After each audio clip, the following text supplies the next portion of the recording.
নমস্কার বন্ধুরা, আশা করি তোমরা সকলে ভালো আছো। আজকে রেসিপিতে থাকছে মতিচুর লাড্ডু, যেটা তোমরা যে কোনো পুজোতে ঠাকুরের প্রসাদ হিসেবে ঠাকুরকে অর্পণ করতে পারো।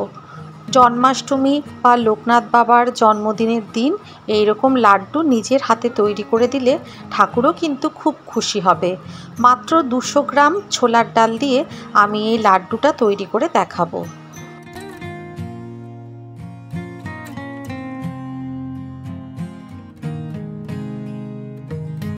এখানে 200 গ্রাম ছোলার ডাল 4 ঘন্টা ভিজিয়ে রেখেছিলাম।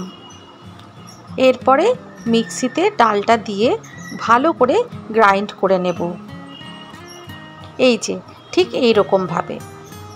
এরপর একটা কড়াইতে সাদা তেল দিয়ে দিয়েছি, আর সাদা তেল দিয়ে চামচে করে ডালের মিশ্রণটা এরকমভাবে দিয়ে দিচ্ছি। দিয়ে আমি ধৈর্য ধরে একটু এগুলোকে ভেজে নেব। একদম কড়া করে এগুলো ভাজতে হবে না, এই যে ঠিক এরকম করে। এরপর আমি একটু একটু করে ভেঙে ভেঙে দেব।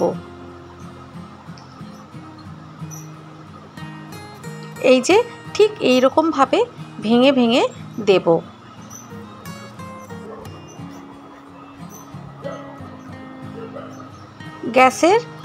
গ্যাস কিন্তু একদম সিম করে দিয়েছি, করে আমি নাড়িয়ে যাচ্ছি সমানে। এই যে ঠিক এরকমভাবে আমি 200 গ্রাম ছোলার ডালটাকে করে নিয়েছি। এরপর যেটা ভেজে রাখলাম সেইটা আমি আবারও মিক্সিতে দিয়ে গ্রাইন্ড করে নেব, ঠিক এই রকমভাবে। একেবারে মতিচুর কিন্তু রেডি হয়ে গেছে।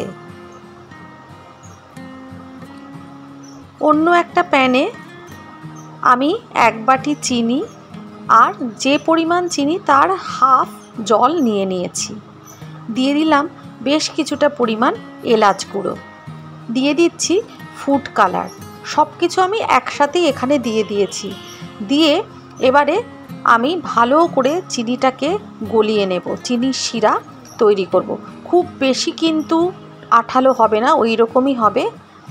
এরপর আমি মতিচুর যেটা রেডি করে রেখেছি ছোলার ডাল দিয়ে, সেটা আমি সম্পূর্ণটা দিয়ে দিচ্ছি। দিয়ে ভালোভাবে পাক দেব। লাড্ডুটা খেতে কিন্তু অসাধারণ হয়। বন্ধুরা, রিকোয়েস্ট থাকলো তোমরা এই লাড্ডুটা একবার তৈরি করে ঠাকুরকে কিন্তু অর্পণ করো। এবারে একদম সিম ফ্লেমেতে আমি আস্তে আস্তে করে নাড়াতে থাকবো।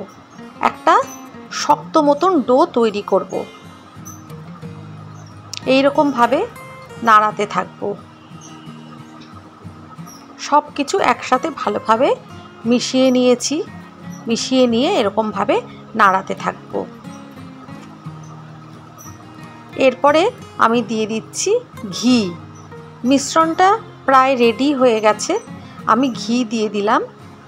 ঘি দিয়ে মিশ্রণটার সাথে ভালোভাবে আমি এখানে 2 টেবিল স্পুন ঘি দিয়েছি।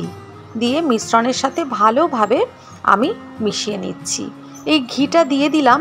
এরপর যখন লাড্ডুটা তৈরি করব আর হাতে কোনো ঘি মাখতে হবে না। খুব সুন্দরভাবেই মিশ্রণ কিন্তু উঠে আসবে আর লাড্ডুটাও তৈরি হয়ে যাবে। এই যে মিশ্রণটা আমি একদম ঠান্ডা করে নিয়েছি। ঠান্ডা করে আমি এবারে যে যার মতন শেপে লাড্ডুটা তৈরি করে নেবে। আমি যেরকম লাড্ডু শেপ হয় ওরকমভাবেই করেছি। হ্যাঁ, এইরকমভাবে সুন্দর করে, এই দেখো হাতে আমার কোনো আর আলাদা করে ঘি লাগাতে হয়নি। ওই লাড্ডুর যে মিশ্রণটাতে ঘি ছিল সেটাতেই হয়ে যাচ্ছে। আর উপরে একটা করে কাজু আর কিশমিশ দিয়ে দিয়েছি। তোমরা চাইলে পেস্তাও দিতে পারো উপরে সুন্দর করে ডেকোরেশন করার জন্য। এই যে মতিচুর লাড্ডু একদম রেডি হয়ে গেছে। বন্ধুরা, আমার রেসিপিগুলো যদি তোমাদের ভালো লাগে তাহলে চ্যানেলটাকে তোমরা সাবস্ক্রাইব করে দিও, আর লাইক, শেয়ার, কমেন্ট করো। কমেন্টগুলো পড়তে কিন্তু আমার ভীষণ ভালো লাগে। আশা রাখি তোমরা জন্মাষ্টমী বা লোকনাথ বাবার পুজোতে এই রকম করে ছোলার ডাল দিয়ে মতিচুর লাড্ডু তৈরি করে ঠাকুরকে তোমরা নিবেদন করবে। বন্ধুরা, সকলে ভালো থাকবে, সুস্থ থাকবে।